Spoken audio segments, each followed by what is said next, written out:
رمضان المبارک اور قرآن کا جو سنگم ہے، جو تعلق ہے، وہ کیوں میں نے بتایا کہ صرف تقریر کرنے کے لیے نہیں، صرف تراویح کے لیے نہیں، آپ ہاتھوں میں قرآن اٹھاؤ۔ مہینوں ہو گئے اس قرآن کو اٹھائے ہوئے، اور کتنے تو ایسے ہیں پڑھ بھی نہیں پاتے ہیں، اور کتنے تو ایسے ہیں دیکھ بھی نہیں پاتے ہیں۔ یہ اللہ کا وہ مقدس کلام آج کائنات میں، آپ کو ایک بہت چیلنج کی بات بتا رہا ہوں، پوری روئے زمین پر حضور صلی اللہ تعالی علیہ وسلم کی نشانیوں میں کوئی ایسی مضبوط نشانی جس کو کوئی بدل نہیں سکا، معجزہ حضور کا کوئی باقی ہے تو قرآن باقی ہے۔ حضور نے چاند کے ٹکڑے کیے تھے کہ نہیں؟ آپ کا ماننا ہے یہ حضور کا معجزہ ہے۔ حضور نے ڈوبے ہوئے سورج کو پلٹا دیا، یہ حضور کا معجزہ ہے۔ نبی پاک صلی اللہ علیہ وسلم نے انگلیوں سے پانی جاری کر دیے، حضور کا معجزہ ہے۔ حضور کے سامنے پتھر بول پڑے، یہ حضور کا۔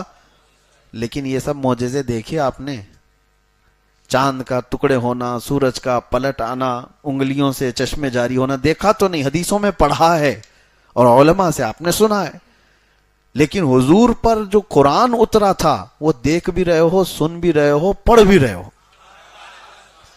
یہ ایک نشانی ایسی ہے جو ہر گھر میں اور ہر ایک کے پاس موجود ہے۔ اس سے محبت کرو۔ اور اللہ کے رسول صلی اللہ تعالی علیہ وسلم نے ارشاد فرمایا، قرآن جب کسی کے ساتھ دوستی کرتا ہے تو اتنی بہترین دوستی کرتا ہے کہ جب اس کے سارے رشتہ دار اسے قبر میں چھوڑ کر جاتے ہیں تو قرآن اس کی دوستی نبھاتا ہے۔ قبر میں آ کر اس سے کہتا ہے، تنہائی میں گھبرانا مت، میں ہوں تیرے ساتھ۔ دنیا دوستی چھوڑ دیتی ہے روح نکلنے کے بعد، لیکن قرآن نہیں چھوڑتا۔ تو جو ہمارے تنہائی، قبر کی تنہائی کا دوست ہے، اسے آپ اٹھاتے کیوں نہیں؟ اسے آپ پڑھتے کیوں نہیں؟ جوش میں ابھی رمضان میں اٹھائیں گے کچھ، پہلے دن 4 صفحے 5 صفحے پڑھ کر کے اس کے بعد پھر دھیرے دھیرے دھیرے نیچے ہوتے چلے جائیں گے۔ 5ویں 6ٹھے روزے کے بعد تو پھر قرآن ویسے کے ویسے ہو جاتا ہے۔ یا کچھ لوگ 10 رمضان تک، ہونا تو ہی چاہیے کہ پورا ختم قرآن رمضان میں ہر ایک مسلمان کا ہونا چاہیے۔ روزانہ 1 پارہ وہ تلاوت کرے تو 30 رمضان تک انشاءاللہ العزیز ختم قرآن ہو جائے گا۔ ورنہ زندگی میں آپ مجھے بتاؤ کب موقع ملتا ہے؟ کب موقع ملتا ہے؟ ہمارے اولیاء کاملین جن کی آپ اقتدا کرتے ہیں، امام اعظم ابو حنیفہ رضی اللہ تعالیٰ عنہ جس قبر میں آج آرام کر رہے ہیں بغداد میں، اس علاقے میں جہاں آپ دفن ہیں، فرمایا گیا 4000 ختم قرآن انہوں نے کیے۔ 4000 ختم قرآن جہاں ان کی قبر ہے۔ آپ اندازہ کریں، وہ رمضان المبارکہ میں 61 قرآن ختم کرتے تھے۔ دن میں 1 قرآن اور رات کو 1 قرآن، اور پوری تراویح میں 1 قرآن۔ 30 دنوں میں 30 قرآن، 30 راتوں میں 30 قرآن، اور پورے 30 مہینے یہ تراویح کے قرآن 1 قرآن، 61 قرآن وہ ایک رمضان میں ختم کرتے تھے۔ ان اولیاء کاملین اور بزرگوں کے پاس جو کچھ بھی تھا وہ قرآن کے ذریعے سے عروج پائے تھے۔ اسی لیے شاعر نے کہا ہے، درس قرآن اگر ہم نے نہ بھلایا ہوتا، یہ زمانے نے زمانہ نہ دکھایا ہوتا۔ ہاں، وہ زمانے میں معزز تھے مسلمان ہو کر، آج ہم خار ہوئے ہیں تو تاریک قرآن ہو کر، یعنی قرآن کو چھوڑ کر کے۔ قرآن کو اٹھاؤ۔ اب سمجھنے والے، تفسیر پڑھنے والے بہت کم رہ گئے، ترجمہ جاننے والے کم رہ گئے، پھر تلاوت کرنے والے کتنے کم ہو گئے۔ میرے عزیزو، وہ تفسیر اور ترجمے والے تو بہت دور چلے گئے، کم از کم قرآن اٹھانے والے تو آ جائیں ہمارے پاس۔ قرآن اپنے گھروں میں اٹھاؤ، ابھی جا کر کے دیکھو کہ دھول لگی ہوگی، تمہارے فریج اور تمہاری ٹی ویاں اس سے زیادہ صاف رکھی جاتی ہیں، بار بار روزانہ جھٹکتے ہیں، صوفے صاف کیے جاتے ہیں، اور قرآن کو اسی طرح سے تنہا چھوڑ دیا جاتا ہے۔ مہینوں ہو گئے، برسوں ہو گئے، قرآن کو چھوا بھی نہیں۔ کب چھوا؟ قسم کھانے کے لیے۔ کب چھوا؟ جب کسی کی موت ہو گئی تو قرآن جلدی جلدی جھاڑ کر کے اٹھایا گیا۔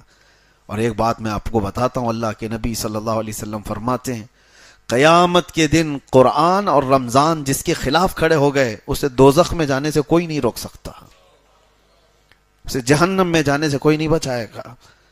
اور اللہ کے نبی صلی اللہ علیہ وسلم جب دعا کرتے تھے تو ہاتھ حضور صلی اللہ تعالی علیہ وسلم کے ہلتے تھے جب یہ دعا کرتے تھے، اللہم اجعل القرآن حجتا لنا لا حجتا علینا، اے اللہ قرآن کو ہمارے لیے سفارشی بنا، قیامت کے دن ہمارے خلاف مقدمہ کرنے والا مت بنا۔ تو قرآن کچھ لوگوں کے خلاف مقدمہ کرنے والا ہے، قرآن کچھ لوگوں کے خلاف کھڑے ہونے والا ہے، قرآن بھی ہے اور رمضان بھی ہے۔ اور فیصلہ آپ کے ہاتھ میں ہے کہ قرآن کو اپنا سفارشی اور اپنا شفیع و مددگار بناؤ گے قیامت کے دن، یا پھر اپنے خلاف کھڑے ہونے والا۔ قرآن کے ساتھ جنہوں نے بے حرمتی کی، بے حرمتی کا مطلب لوگ یہ سمجھتے ہیں زمین پر پٹک دینا، قرآن کی بے حرمتی کا مطلب ہے کہ اس کے اوراق کو نیچے پھینک دینا، یہ بے حرمتی نہیں۔ قرآن کی بے حرمتی یہ ہے کہ مہینوں اس کو چھوڑ کر کے رکھ دینا، اس کی تلاوت نہیں کرنا۔ قرآن تمہارے لیے آیا تھا۔ تو قرآن کی بے حرمتی وہ گھر کرتے ہیں جنہوں نے قرآن کو بھلا دیا۔ اب ایک قرآن کی آیت میں آپ کو سناتا ہوں، اللہ تعالیٰ فرماتا ہے نسوا اللہ فانساہم انفسہم۔ اللہ اکبر، جب میں یہ پڑھتا ہوں تو رونگٹے کھڑے ہوتے ہیں۔ اللہ فرماتا ہے موت کے وقت کچھ لوگ ایسے ہوں گے جو اللہ کو بھول چکے تھے، تو اللہ ان کو اپنے آپ کو بھلوا دے گا۔ فَأَنْسَاهُمْ أَنفُسَهُمْ، اللہ فرماتا ہے وہ اپنے آپ کو ان کو بھلا دیا جائے گا۔ تم کون ہو پتہ ہی نہیں، نام کیا ہے تمہارا پتہ ہی نہیں، کس کے بیٹے ہو پتہ ہی نہیں، حتیٰ کہ مرد ہو کہ عورت ہو یہ بھی نہیں پتہ، بھلا دیا جائے گا، ذہن ختم کر دیا جائے گا، میموری ختم۔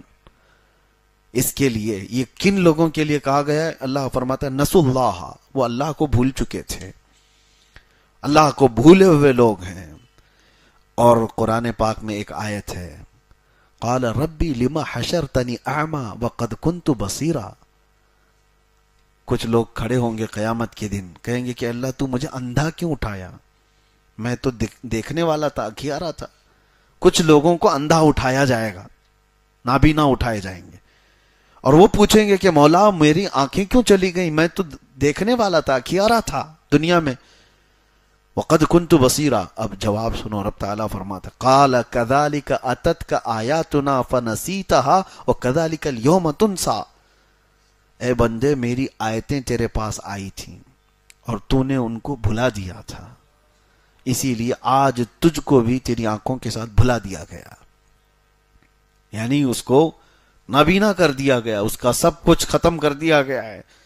تو قرآن کے ساتھ ناانصافی نہ ہو، قرآن کی بے حرمتی یہی ہے۔ اسی لیے اللہ کے نبی صلی اللہ تعالیٰ علیہ وسلم نے فرمایا جس گھر میں قرآن کی تلاوت نہیں ہوتی وہاں مردے رہتے ہیں، قبرستان کی طرح ہے۔ تلاوتیں کرو، قرآن پاک کو اٹھاؤ، سارے بچوں کے ہاتھ میں دو، عورتوں کے ہاتھ میں دو، قرآن پاک کا معمول بنا لو،